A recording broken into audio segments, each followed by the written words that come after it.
हर सुबह मेरी बाइक पे कौवे बैठते थे और अपना निशान छोड़ जाते थे। फिर मैंने उनसे बात की और मेरी गाड़ी गंदी होना बंद हो गई। कैसे? बताती हूँ। तो रोज़ सुबह जब कचरा गाड़ी आती है ना, उसके साथ साथ ये कौवे भी आ जाते हैं। कभी उस कचरा गाड़ी पे, कभी बालकनी की छत पे और कभी हमारी पार्क की हुई गाड़ियों पर बैठ जाते थे। वहाँ बैठ के आराम से ब्रेकफास्ट करते हैं, आपस में बातें करते हैं कि आज खाने में क्या है। शर्मा जी के बेटे ने फिर मैगी बनाया था और पूरा ख़त्म नहीं किया। शुक्ला जी की बीवी फिर मायके गई है लगता है। रोटियां सब जली हुई हैं। डिसूजा जी के यहाँ मेहमान आए थे लगता है। अच्छा अच्छा अच्छा, ऐसा बोल के सब कौवे पास आ जाते हैं और फिर बातें करते करते कब सुबह के काम निपट जाते हैं पता भी नहीं चलता। कहाँ निपट जाते हैं उसका ख्याल भी नहीं रहता। पहले दिन जब मेरी गाड़ी पे मैंने उनका प्रसाद देखा तो अरे यार कह के मैंने साफ कर दिया। मगर पहले दिन हुआ, फिर दूसरे दिन, फिर रोज़ की बात हो गई। और जब भी मैं बाहर जाने निकलती वही देखती थी। धीरे धीरे इरिटेशन बढ़ने लगा। मतलब आप सोचते हो यार ये क्या है, रोज़ रोज़ क्यों? और फनी पार्ट ये है कि आपको पता है कि वो बर्ड्स हैं, ये उनका नेचर है, फिर भी अंदर से गुस्सा बिल्डअप होने लगता है और आप खुद से ही आर्ग्यू करने लगते हो कि नहीं, गुस्सा नहीं होना चाहिए, लेकिन गुस्सा तो आ रहा है, क्या करें। वैसे मुझे मेरी गाड़ी पे बैठने का बिल्कुल प्रॉब्लम नहीं था। आखिर दुनिया जितनी हमारी है उतनी ही उनकी भी तो है। लेकिन रोज़ रोज़ अपनी गाड़ी साफ़ करना ऑनेस्टली किसी को भी अच्छा नहीं लगेगा। और ये वही फीलिंग है जो बहुत लोगों को आती है कि मुझे पता है कि ये छोटा सा इशू है लेकिन फिर भी इरिटेट कर रहा है।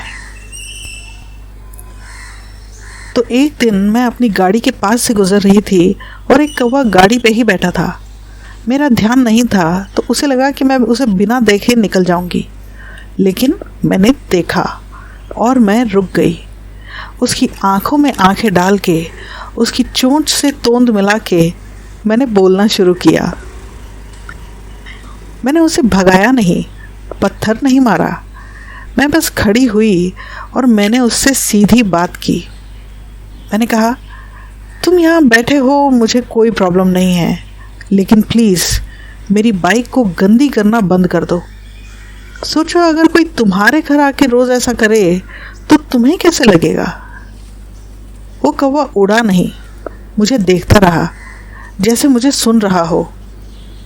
फिर मैंने सोचा, क्या रूपाली, क्या हो गया है तुझे, कौवों से बात कर रही है।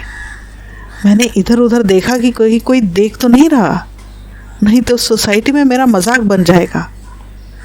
मैं जल्दी से वहाँ से निकल ली।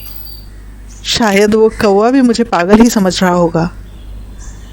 लेकिन उसके बाद जो हुआ वो काफ़ी इंटरेस्टिंग था।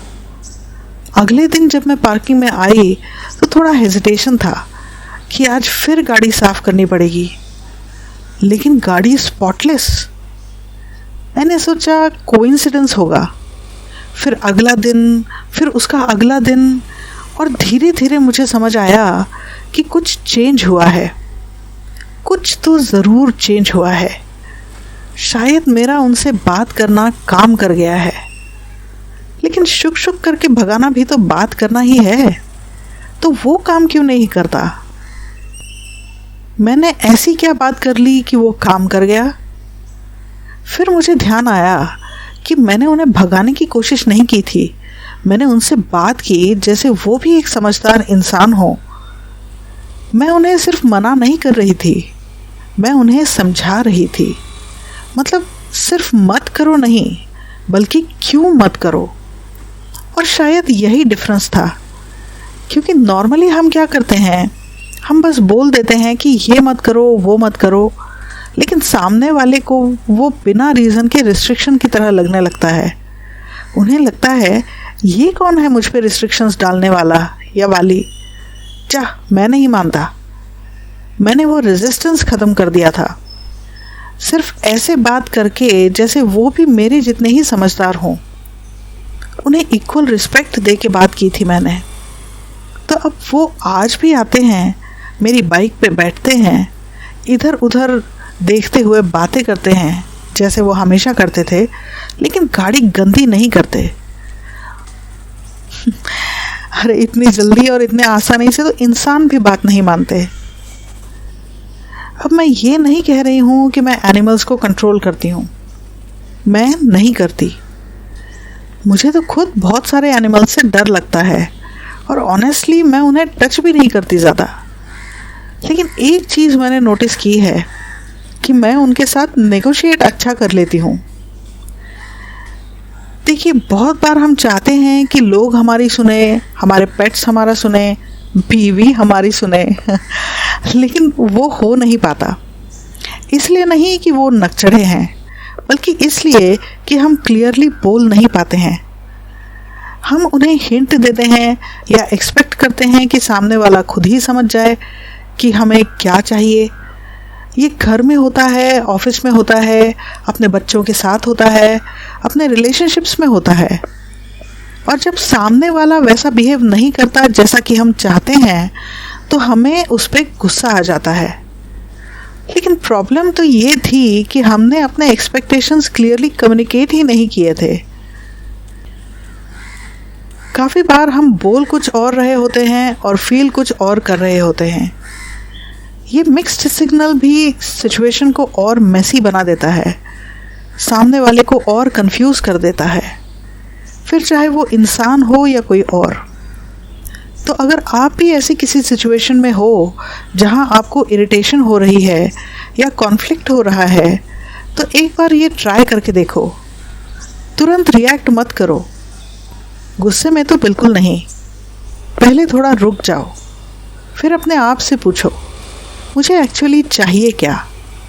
फिर शांति से सिंपल वर्ड्स में बोलो, मुझे ये चाहिए या ये मुझे अनकंफर्टेबल कर रहा है, बिना गुस्से के, एक वैलिड एक्सप्लेनेशन के साथ, लेकिन बिना लंबा खींचे, बस क्लियर एंड कंसाइज। करके देखो और फिर मुझे कमेंट्स में बताओ क्या हुआ। और अगर आपको लगता है कि सिचुएशन हैंडल नहीं हो पा रही है, तो आप मुझे रीच आउट कर सकते हो, शायद मैं आपकी हेल्प कर पाऊँ।